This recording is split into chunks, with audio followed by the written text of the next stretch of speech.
உபாகமம் 29ஆம் அதிகாரம் 5வது வசனத்தை வாசிக்கலாமா? கர்த்தராகிய நான் தேவன் என்று நீங்கள் அறிந்து கொள்ளும்படிக்கு நான் இந்த 40 வருஷம் உங்களை வனாந்தரத்தில் நடத்தினேன். உங்கள் மேல் இருந்த வஸ்திரம் பழையதாய் போகவில்லை, உங்கள் காலில் பாதரட்சை பழையதாய் போகவில்லை. ஆமென். ஆண்டவருடைய பிள்ளைகளே, இஸ்ரவேல் ஜனங்களை ஆண்டவர் அடிக்கடி கர்த்தர் அவரிடத்தில் பேசிக்கொண்டே இருந்தார். தேவனுடைய தாசர்கள் மூலமாக, தீர்க்கதரிசிகள் மூலமாக அவர்கள் ரொம்ப சோர்ந்து போகும்போது ஆண்டவர் அவர்களை உற்சாகப்படுத்துவதற்கு நிறைய வார்த்தைகளை கொண்டு ஆண்டவர் பேசிக்கொண்டே இருந்தார். ஆனால் இந்த இடத்திலே வேதம் சொல்லுகிறது, ஆண்டவர் இஸ்ரவேல் ஜனங்களை வனாந்தரத்திலே அவர்களை ரொம்ப ஆச்சரியமாய் அவர்களை நடத்தினார். நான் இத்தனை ஆண்டு காலமாய் ஆண்டவர் அவர்களை எப்படி நடத்தினார் என்றால், அவருடைய வஸ்திரம் பழமையாய் போகவில்லை, அவருடைய பாதரட்சிகள் வேதம் சொல்லுகிறது பழையதாய் போகவும் இல்லை. அந்த அளவிற்கு ஆண்டவர் அவர்களை ஆச்சரியமாய் நடத்தினார். அந்த தேவனாகிய கர்த்தர், நான் இப்படி ஒன்று உங்களை நடத்தின இல்லை, இந்த வனாந்திரத்தில் உங்களை நடத்தின இல்லை, அங்கே ஏதாவது உங்களுக்கு குறை வந்துருச்சா, அங்கே ஏதாவது நீங்கள் கஷ்டப்பட்டீங்களா? அடிக்கடி தீர்க்கதரிசிகள் மூலமாய் அந்த வார்த்தைகளை இஸ்ரவேல் ஜனங்களுக்கு ஆண்டவர் ஞாபகப்படுத்தி கொண்டே இருந்தார். அன்றைக்கு நடத்தின நான் இன்றைக்கும் மாறவில்லை. நான் இருந்தவரும் இருக்கிறவரும் வருகிறவருமாகிய சர்வ வல்லமை உள்ள தேவன். சோ இதுவரைக்கும் உங்களை நடத்தின தேவனாகிய கர்த்தர் இனிமேலும் உங்களை நடத்துவேன் என்று அநேக இடங்களிலே கர்த்தர் வாக்கு கொடுத்தார். அந்த தேவனாகிய கர்த்தர் தான் இன்றைக்கு இந்த மாதத்தினுடைய 1ஆம் தேதி நாம் அனைவரையும் பார்த்து கர்த்தர் சொல்லுகிறார், இந்த 11 மாதங்களும் நம்மை நடத்தின கர்த்தர், ஆச்சரியமாய் நடத்தின கர்த்தர், அற்புதமாய் நடத்தின கர்த்தர், இந்த 12வது மாதத்திலே உன்னை நான் நடத்துவேன் என்று கர்த்தர் வாக்கு கொடுக்கிறார். எத்தனை பேர் ஆமோதிக்கிறீர்கள்? கரங்களை உயர்த்தி ஒரு ஹல்லேலூயா சொல்லுவோம். இந்த 11 மாதங்களும் நம்ம சிலர் நடந்து வந்த பாதை ஒரு கடினமான பாதை, ஈஸியான பாதையிலே நடக்கவில்லை. உங்களுக்கு முன்பாக நிறைய போராட்டங்கள் இருந்தது. இந்த 11 மாதங்களிலே ஆண்டவர் நம்ம எப்படி நடத்துறார் என்றால், பலவிதமான போராட்டத்திலே தான் நீங்கள் நடந்து வந்தீர்கள். இன்னும் பெரிய பெரிய வியாதிகள், சரியான வேலை இல்லை, வருமானம் இல்லை, இப்படி இந்த 11 மாதங்களிலே ஆண்டவருடைய பிள்ளைகள் நிறைய பேர் சந்தித்த பாதை வித்தியாசமான பாதையெல்லாம் இருந்தது. என்ன செய்வோம், எப்படி நடத்துவோம், எப்படி தேவைகள் சந்திக்கப்படும், எப்படி இந்த வியாபாரத்தை பண்ணுவோம், எப்படி நமக்கு வருமானம் வரும், இப்படி ஆயிரக்கணக்கான கேள்விக்குறிகள் 11 மாதங்களும் நமக்கு இருந்தது. ஆனால் வேதம் சொல்லுகிறது, இந்த 11 மாதங்களிலே எத்தனை கேள்விக்குறிகளோடு இருந்தாலும், எத்தனை வியாதிகள் நம்மை சுற்றி இருந்தாலும், எத்தனை மன போராட்டங்கள் இருந்தாலும், நான் நம்புகிறேன் சரியான வேலை இல்லாவிட்டாலும், வருமானம் இல்லாவிட்டாலும், நம்மை ஆச்சரியமாய் நடத்தின அந்த கர்த்தராகிய தேவன் தான் இன்றைக்கு நம்முடைய கரத்தை பிடித்து சொல்லுகிறார், இதுவரையிலும் நான் உன்னை நடத்தினது உண்மையானால் இந்த மாதத்திலையும் நான் உன்னை வெற்றியாய் நடத்துவேன். நம்புகிறவர்கள் கரங்களை தட்டி இந்த சத்தத்தை கேட்டுக்கொண்டிருக்கிற என் அன்பு தேவனுடைய பிள்ளையே, உன் கரத்தை பிடித்து ஆண்டவர் சொல்லுகிறார், உங்கள் பக்கத்திலே ஆண்டவர் சொல்லுகிறார். ஒருவேளை நீங்கள் நம்பின மனிதர்கள் உங்களை ஏமாற்றலாம், நீங்கள் நம்பின மனிதர்கள் உங்களை பாதி வழியிலே விட்டு கடந்து போகலாம். ஆனா இஸ்ரவேலின் தேவனாகிய கர்த்தர் இன்றைக்கு வாக்கு கொடுக்கிறார், இந்த மாதம் நானே உன்னை நடத்த போகிறேன், உன் சூழ்நிலையில் நானே உன்னை நடத்த போகிறேன். இஸ்ரவேல் ஜனங்களை எப்படி கர்த்தரே முன்பாக நின்று நடத்தினாரோ, அதே போல ஆண்டவருடைய பிள்ளைகளாய் இருக்கிற நம்மை கர்த்தரே நடத்த போகிறார். எத்தனை பேர் விசுவாசிக்கிறீங்க? கைகளை உயர்த்தி எல்லாரும் சொல்லுங்க, ஆண்டவரே இந்த மாதம் நீர் என்னை நடத்த போகிறதற்காக உமக்கு நன்றி. உன் பிள்ளையை கர்த்தர் நடத்த போகிறார், உன் வேலை ஸ்தலத்தை கர்த்தர் நடத்த போகிறார், உங்களுடைய குடும்பத்தை கர்த்தர் நடத்த போகிறார். இவ்வளவு வியாதியின் மத்தியிலையும் தேவன் உங்களை நடத்த போகிறார். கைகளை உயர்த்தி எல்லாரும் சொல்லுங்கள், ஆண்டவரே நீர் என்னை நடத்துவீர். சொல்லுங்க, நீர் என்னை நடத்துவீர். ஹல்லேலூயா. நம்முடைய தேவனாகிய கர்த்தர் நம்மை அழகாய் நடத்துகிற கர்த்தர். அவரை போல் இந்த உலகத்திலே இருக்கிற யாரும் நம்மை நடத்த முடியாது. நான் நம்புகிறேன், இந்த ஊழியத்திலே இத்தனை ஆண்டு காலமாய் எத்தனையோ தேவைகள் இருந்திருக்கிறது, எத்தனையோ பயப்படுத்துகிற சம்பவங்கள் எல்லாம் நடந்திருக்கிறது. ஆனா திரும்பி பார்க்கும்போது யாருமே நடத்தல, எந்த மனுஷனும் நடத்தல. ஆனா கர்த்தரே அழகாய் இத்தனை நாட்களும் நடத்தினார். ஆமென். இனி எப்படி நடத்த போகிறோம், இனி எப்படி காலத்தை ஓட்ட போகிறோம் அப்படின்னு நினைக்கும் போது ஆண்டவர் வாக்கு கொடுக்கிறார், இதுவரையிலும் நடத்தினது உண்மையானால் இனியும் நான் உன்னை நடத்துவேன் என்று. அந்த வார்த்தையை தான் கர்த்தர் இன்னைக்கு தீர்க்க தரிசனமாய் அநேகருக்கு கொடுக்கிறார்.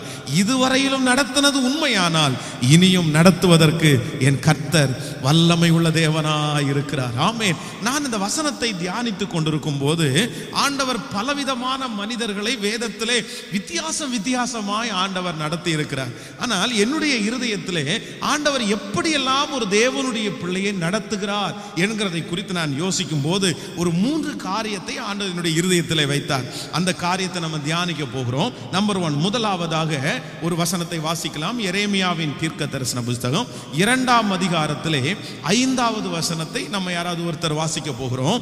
எரேமியாவின் தீர்க்க தரிசன புஸ்தகம், மைக்கில் வாசிங்க பார்க்கலாம். எரேமியாவின் தீர்க்க தரிசன புஸ்தகம் 2ஆம் அதிகாரத்திலே 5வது வசனத்தை வாசிக்கலாமா? கர்த்தர் சொல்லுகிறது என்னவென்றால், எங்களை எகிப்து தேசத்திலிருந்து வரப்பன பண்ணினவரும் பள்ளங்களும் உள்ள தேசமும், அவாந்தர வெளியிலும் பள்ளங்களும் உள்ள தேசங்களிலும், வறட்சியும் மரண இருளும் உள்ள தேசமும், வறட்சியும் மரண இருளும் உள்ள தேசமும், ஒருவரும் கடவாமலும்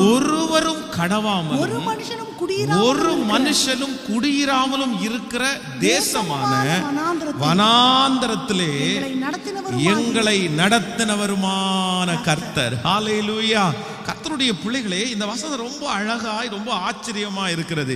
வேதம் சொல்லுகிறது, நான் இந்த வசனத்துல அநேக பகுதிகளிலே ஆண்டவர் நடத்தி இருக்கிறார். ஆனா எனக்கு ரொம்ப பிடிச்ச பகுதி என்ன அப்படின்னா, ஒருவரும் கடவாமல் இருந்த இடத்துல கர்த்தர் இஸ்ரவேல் ஜனங்களை நடத்தினாராமா.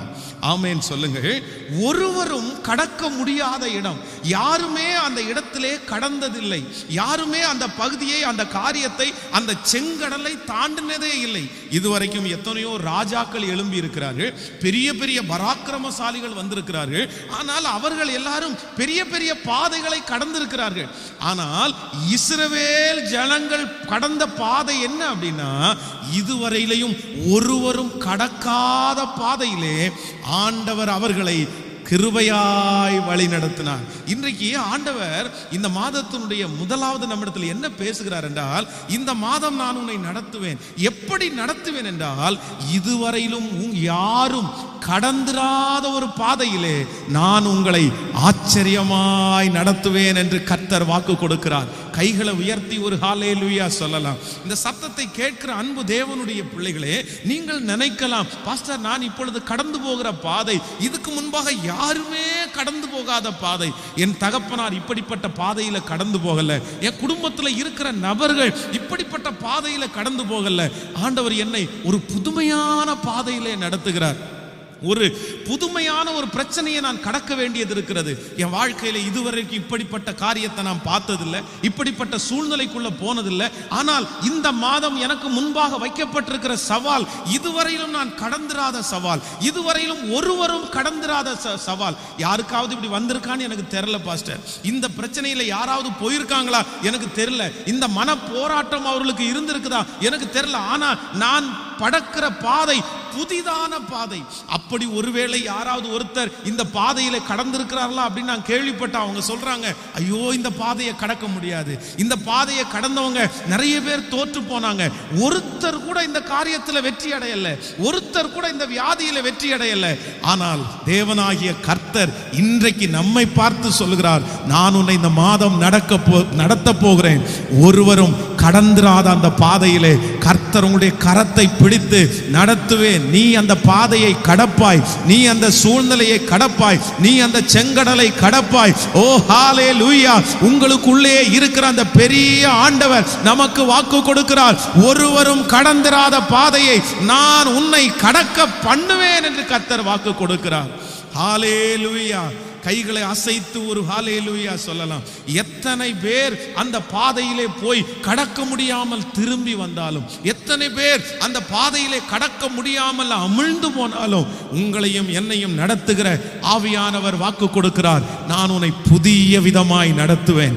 யாரும் கடக்காத பாதையை உன்னை கடக்க வைப்பேன், உன்னை தாண்ட வைப்பேன், அந்த பிரச்சனைகளை தாண்ட வைப்பேன். ஆமென் சொல்லுங்கள். இது தீர்க்க தரிசனமான வார்த்தை. இந்த மாதம் கர்த்தர் யாரோ ஒருத்தரிடத்திலே கர்த்தர் தெளிவாய் பேசி கொண்டிருக்கிறார். சிஸ்டர் உங்களிடத்தில் தெளிவாய் பேசுகிறார். பிரதர் உங்களிடத்தில் ஆண்டவர் தெளிவா பேசுறார். நான் ஒருவரும் கடக்காத, யாருமே இந்த பாதையில கடந்து போயிருக்க மாட்டாங்க. கர்த்தர் என்ன ஒரு புது அனுபவத்துக்குள்ள கொண்டு போறாரு. கர்த்தர் இன்றைக்கு பக்கத்துல கையை பிடிச்சு சொல்றாரு, நான் உன்னை நடத்துற பாதை ஸ்பெஷல் பாதை, நான் உன்னை நடத்துகிற பாதை புதுமையான பாதை, யாருமே கடக்க முடியாததை உனக்கு பலன் கொடுத்து, சத்துவத்தை கொடுத்து, திறமையை கொடுத்து நான் கடக்க பண்ணுவேன். உன் வயசுல யாரும் கடக்காதத உன் வயசுல நான் கடக்க பண்ணுவேன்னு கர்த்தர் வாக்கு கொடுக்கிறார். நம்புறவங்க கரங்களை தட்டி கொண்டே ஆமென் ஆமென். உன் பிள்ளை கடந்து போகிற பாதை இதுவரையிலும் உன் பிள்ளையினுடைய வயசுல இருக்கிற யாருமே கடந்து போகாம இருக்கலாம். ஆனா நான் நம்புறேன் உங்க பிள்ளை அது கடக்க போகிறது. என் பிள்ளைக்கு வயசு இல்லையே, என் பிள்ளைக்கு நாளாகலையே, என் பிள்ளை இப்படி இது கடக்க போறான். யாருமே கடந்துராத பாதையாச்சு. என் பிள்ளைக்கு மட்டும் இந்த வயசுல ஏன் இப்படிப்பட்ட சோதனை? எதற்காக கர்த்தர் இப்படி அனுமதிக்கிறாரு? நான் நம்புறேன் உங்க பிள்ளை சாதாரணமானவன் அல்ல, சாதாரணமானவன் அல்ல, ஒரு ஸ்பெஷல் சைல்டு, கர்த்தரால் உருவாக்கப்பட்ட விசேஷமான பாத்திரம். அந்த விசேஷமான பாத்திரத்தை கர்த்தர் எப்படி நடத்த பண்ணுகிறார் என்றால், ஒருவரும் கடக்க கூடாத பாதையிலே கர்த்தர் நடத்த போகிறார். ஹalleluya. கைகளை அசைத்து ஒரு ஹalleluya சொல்லுவோம்.